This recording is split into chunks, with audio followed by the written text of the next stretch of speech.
Let's see. Banana smoothie, banana milkshake. Wait a minute. It's a fermentation channel.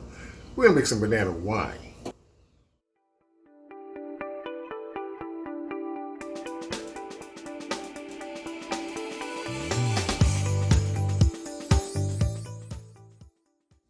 Hi, I'm Charles, and welcome to DIY Fermentation, your channel for doing fermentation on a shoestring budget. Of course, as always, if you like what you see here, please click on the subscribe button, and I will try and do one of these once a week. All right, to make this wine, we will need the following. About 3 pounds of very ripe bananas. The riper the better, not rotten, but ripe. About 2 cups of sugar, white sugar, 2.5 cups of light brown sugar, package of wine yeast. I'm using Premier Blanc, but again, you can use anything you like. Juice of 1 lemon to provide a little acidity. 1 tea bag to provide a little tannin. Straining bags. About 1 gallon of water. Something to do primary fermentation in. Jar, demijohn, carboy, or whatever to do secondary fermentation in. Airlock with stopper will help with that. A good handful of raisins. That's going to provide some flavor and, if it should happen, some nutrients to the yeast.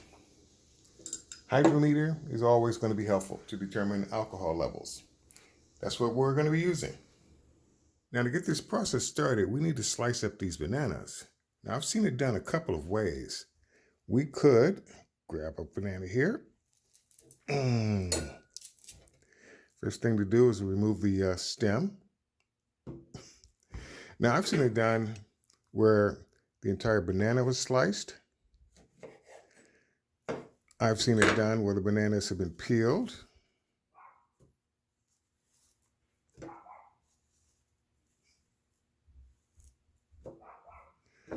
And let's get rid of that little yucky end part there. And slice the bananas up.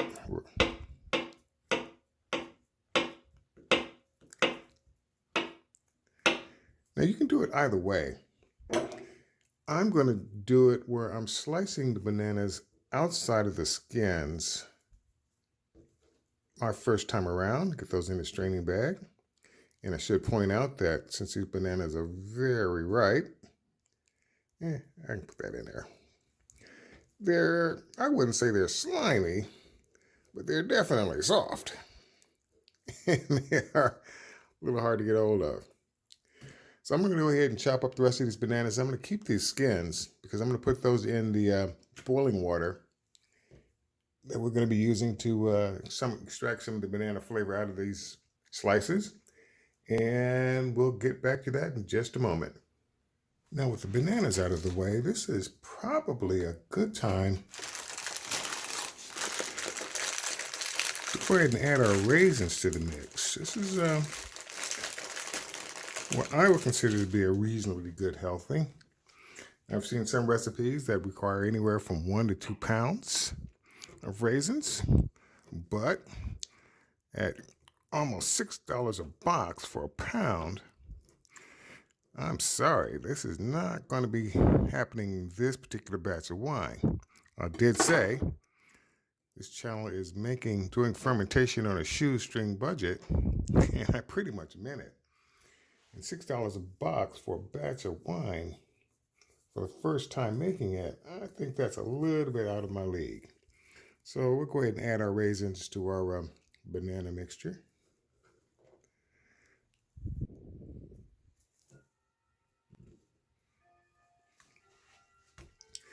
And now, let's see if I can still tie this off.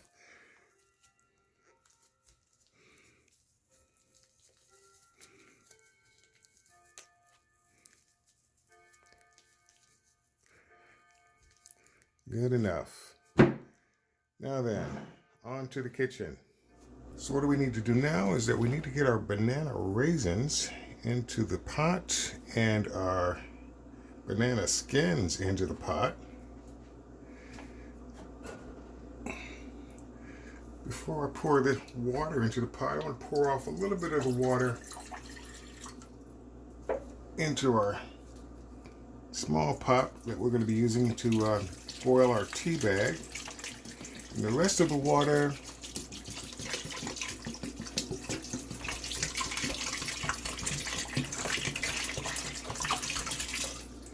goes into the mixture. In our tea bag mixture, we just want to bring that up to a simmer. Go ahead and drop that in, and we can go ahead and cover that. Let it do its thing. And since a watched pot never boils, we'll go ahead and cover that up and wait for that to come to a boil. In fact, I'm turn the heat up a little bit so we won't have to wait as long. Now that our banana mixture has come to a boil, we can go ahead and reduce heat to a simmer. And we're going to go ahead and let that simmer for a good 30 to 45 minutes. As far as our tea mixture is concerned, well, that looks like that's about ready too. So since it's already boiling and it's already hot, we can go ahead and add that to our banana juice mixture. Turn the heat off that. Go ahead and cover that back up. 30, 45 minutes, we'll move on to the next step. All right, it's been simmering for a good 35 minutes. We've already turned the heat down. What we want to do now at this point is we want to add our sugars. Starting with our white, doesn't really matter. Let's go ahead and get that in there.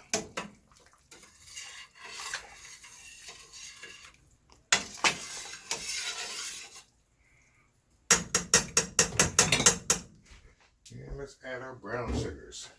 This is 2.5 cups of packed brown sugar.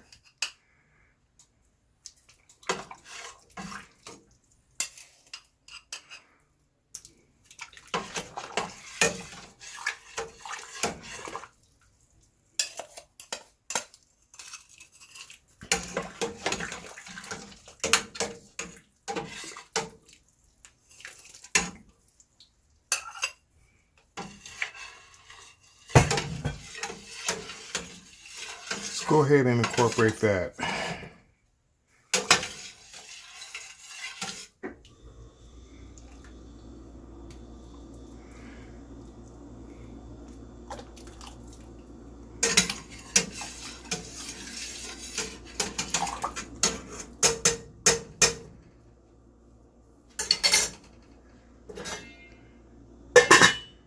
All we have to do now is wait for that to come down to room temperature. We'll go ahead and add our acid blend or our lemon juice.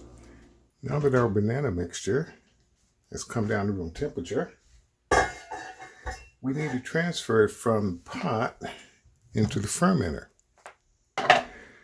And before I do anything, what I'm going to do first is take out, God, this, I won't say it's disgusting looking, but it's getting close to it. All right, go ahead and drop that in. Our banana peels, I mean, yeah, I could just drop those in as well, but I think I'm going to forego that part of this recipe. I'm just going to set that aside. And let's see if I can pour this in without having to use a cup. There we go.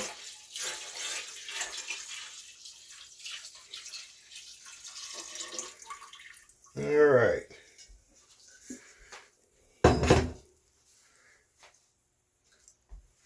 I'm going to move the camera a bit because basically this is what we've got. It looks like that. So I can zoom in a little bit. Yep, that is going to be wine.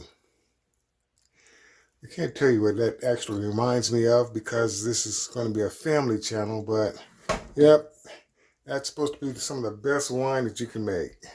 So they say. Well, we'll see. All right, put that aside over here.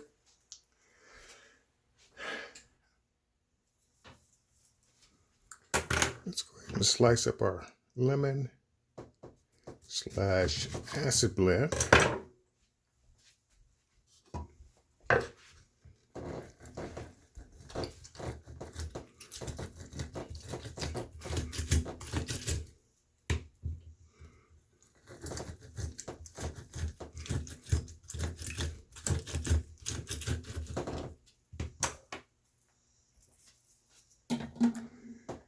And let's go ahead and pour that into our fermenter.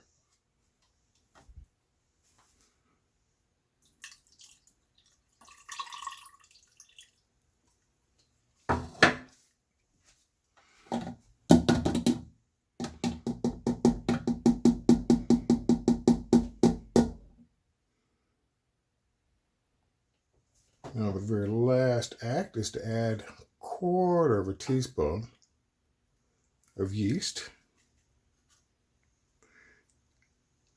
sprinkling it around as best you can.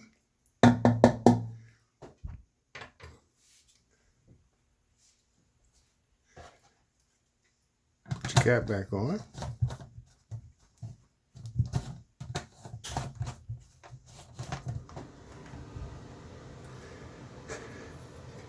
And then put it aside. Now every day for the next 3 to 4 days, we want to give it a stir. Make sure everything is still fully incorporated, a little oxygen getting into the mix. After that, we want to take out our bananas and discard those and begin the fermentation process.